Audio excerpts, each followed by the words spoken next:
Good morning. My name's Geri Hall, and I've been a long-time parishioner here at Plymouth.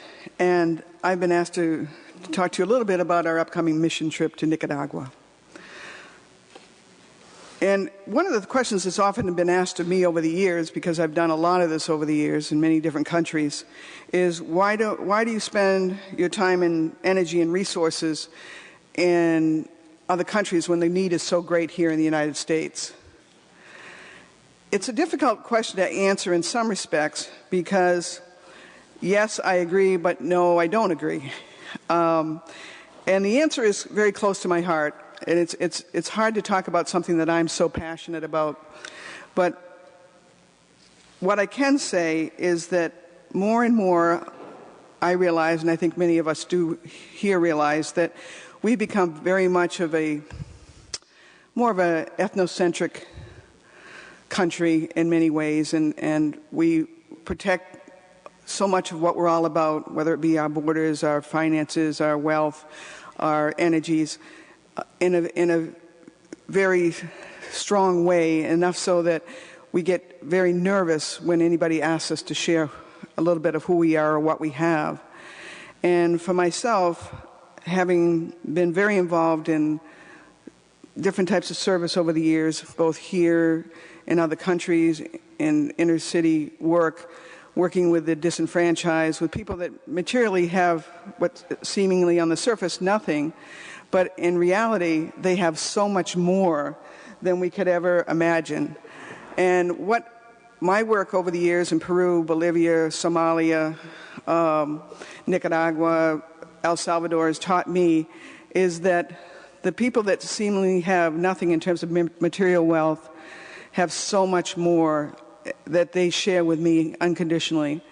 And what my work has led me to realize is that we're a very interdependent world. We're global. We're part of a very big global family here. And more, especially with the changing political scene that we see before us, we need to trade our gifts. We need to welcome others into our global network. Someone said to me once, not too long ago, Geri, when you meet somebody, you often introduce yourself and ask their names, but then you say, let's trade gifts.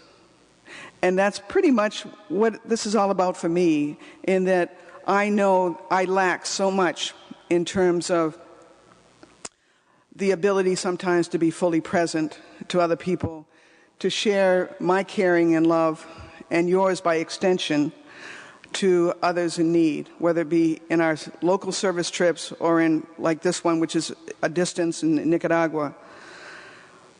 The accompaniment that we provide for each other in our day-to-day lives, whether it be reaching out to a family member, a sick neighbor, or someone who you've never met, but there's a call for help, is very much what we do in our mission trips.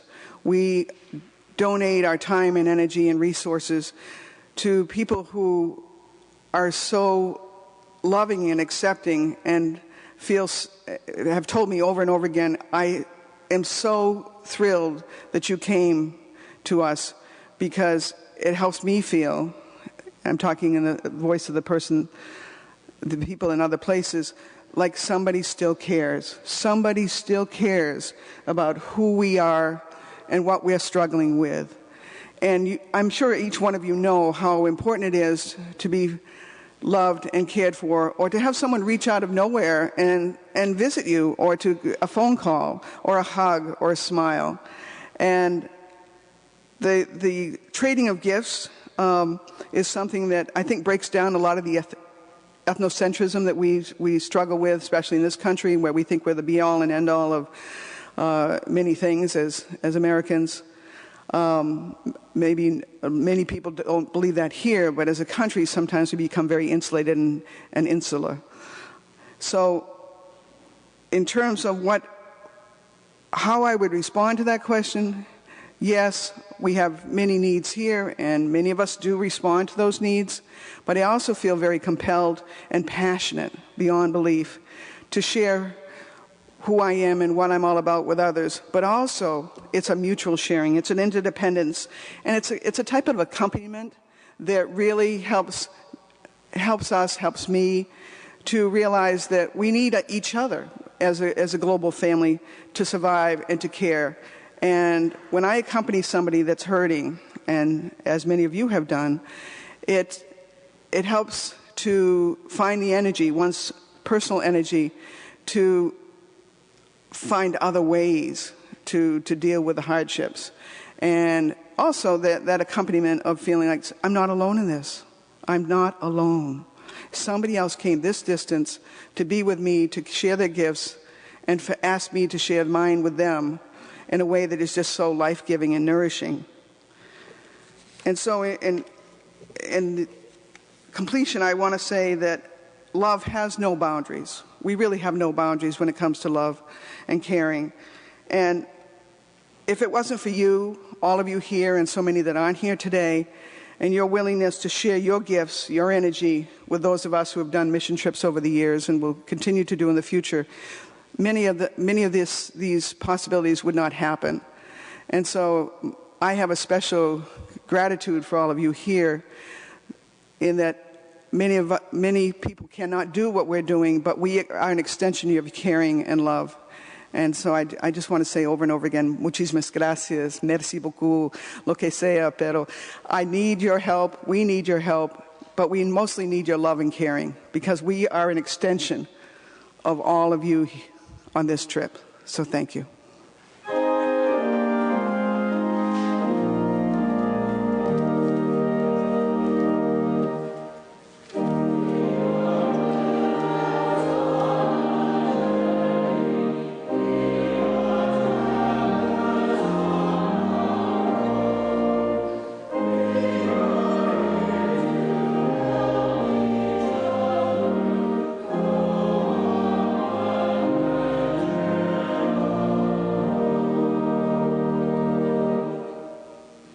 My name is Chris Hopkins, and I'm kind of heading up this trip because last year I went to Managua, Nicaragua, and spent a week there.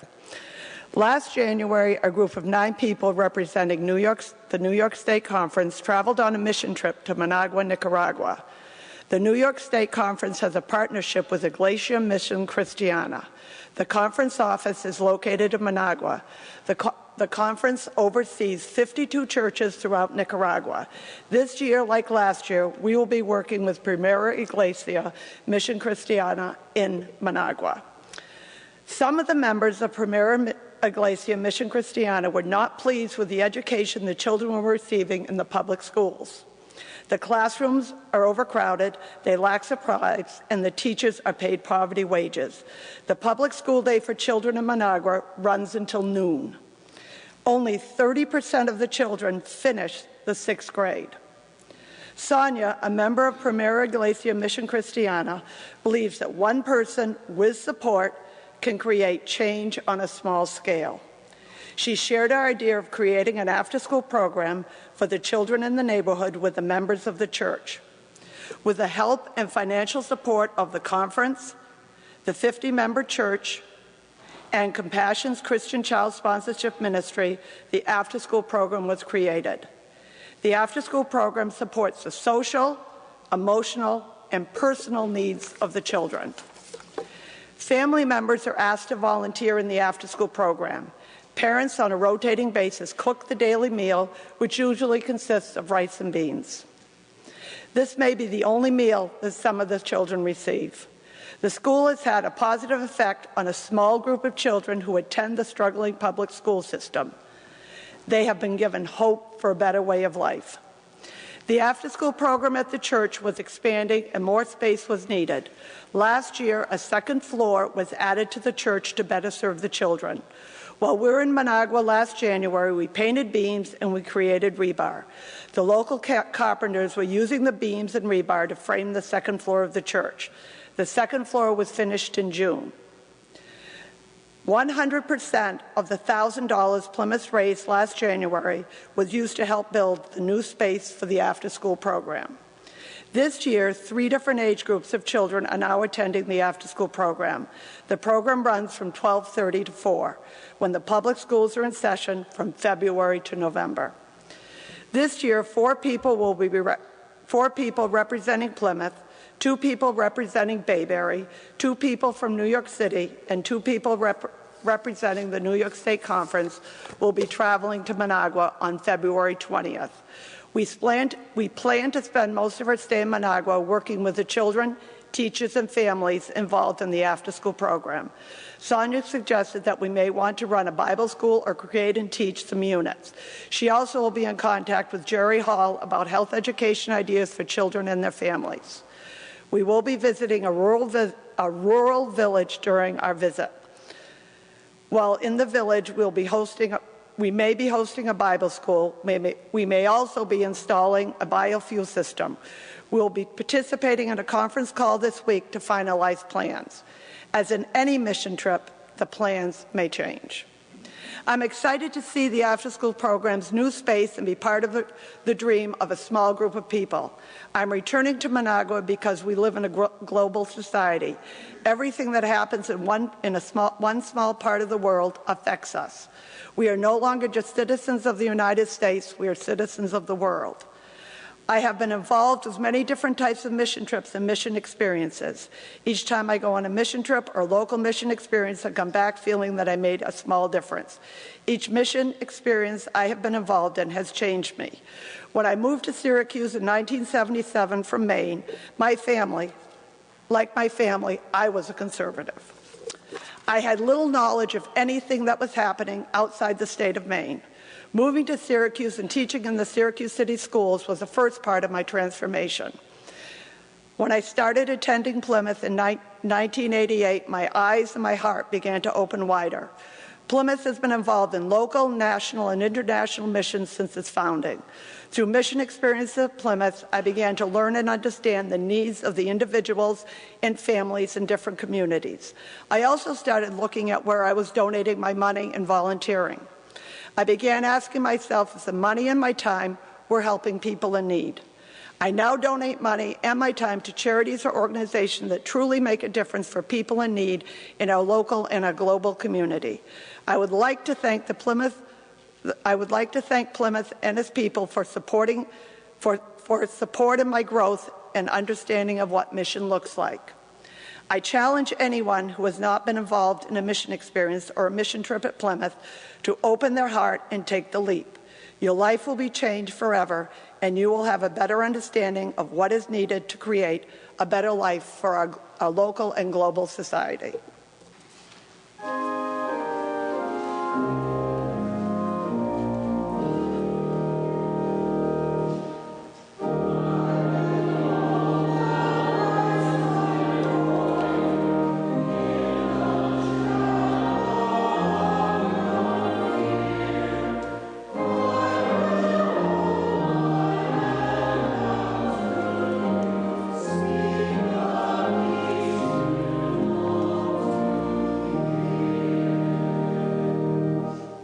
Good morning, Plymouth. My name is Kelly Tooley. Won't you let me be your servant?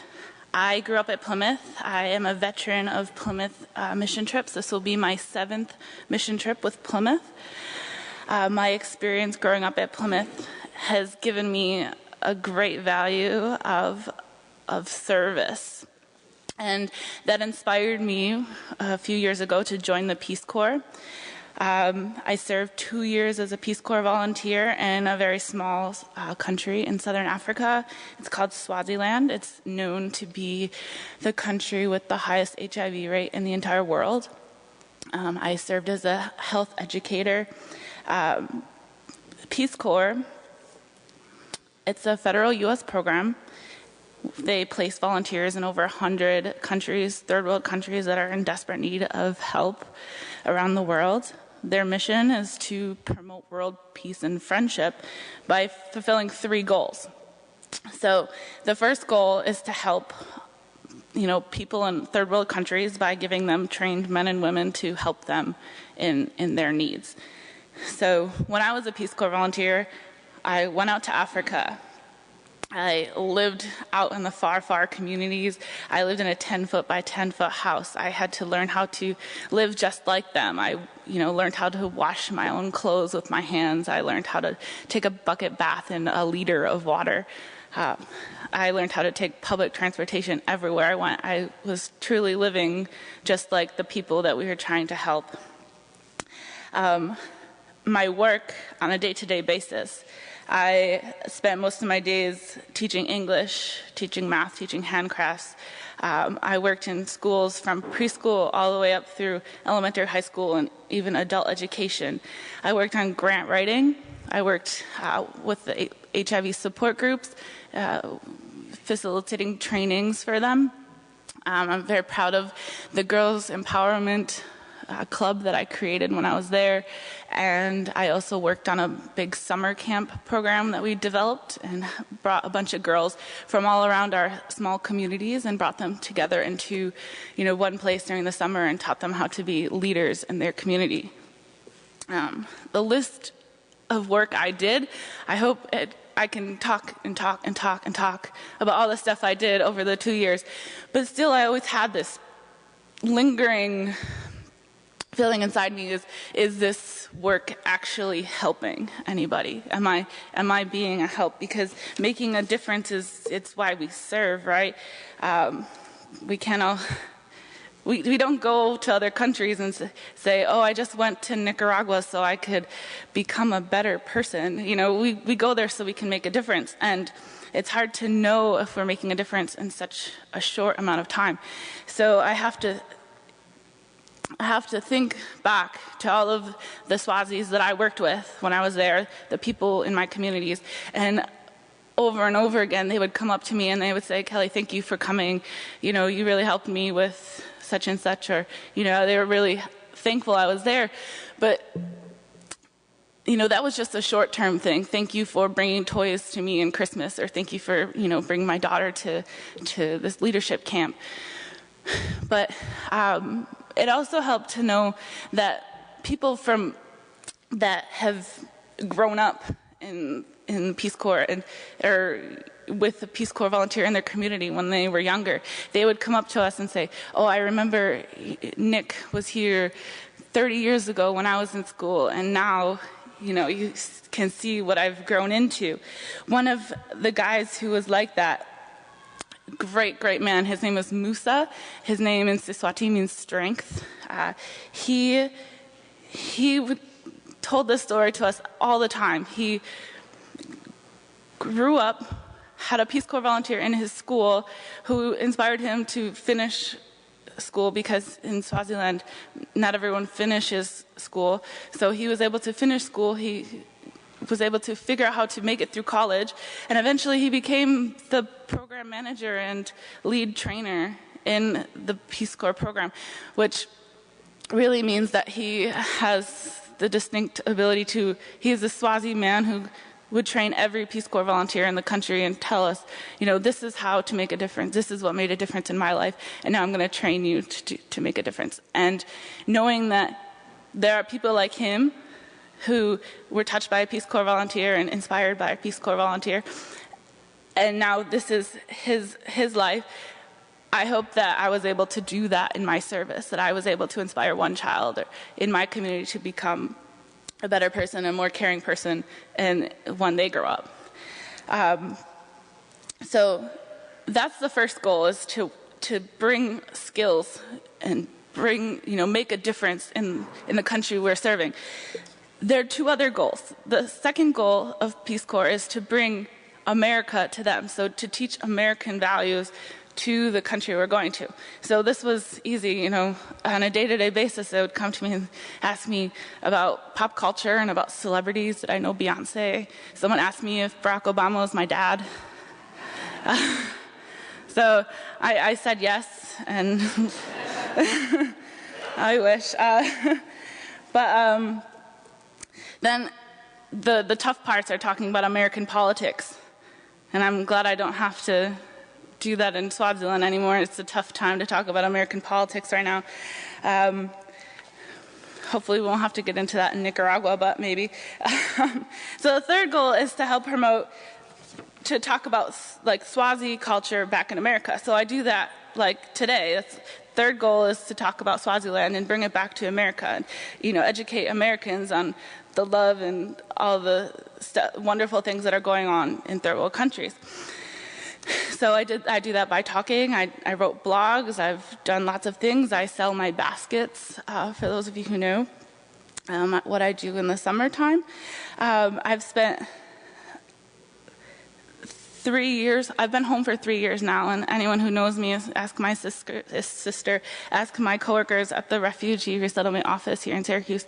Like, I talk about Swaziland on a daily basis, so I'm hitting that third goal. But I've spent a lot of time learning about African culture, and especially through their food. Even coming back here, I work in the refugee office, so the Congolese people eat the same kind of food as the Swazi people, their corn porridge. But being back in Syracuse, I get to experience a lot more cultures working with the refugees. And I have learned, here's a trick, is that the Ethiopians make the best food. So maybe we'll see what the Nicaraguans cook when we get there, because that's always the funnest part of culture, is to learn, like, what are the cool things about that culture. And Ethiopians got the food one. We'll see what Nicaraguans can bring to the table. So we're planning this mission trip, and I think it's smart if we use the Peace Corps goals to guide us in our mission. So the goal, number one, is to do good work and try to make an impact, right? But that's really hard to do given the short amount of time we'll be there. So goal 2 is we can always bring Plymouth with us, show the love and the unconditional love and acceptance that we're devoted to at Plymouth, and bring that with us to Nicaragua. Goal 3 is to learn as much about the culture and bring it back to you guys, right? So Plymouth, help us to be bold. We have this bold vision. Pray for us that we can be a bold witness, right? Plymouth, let us be your servant.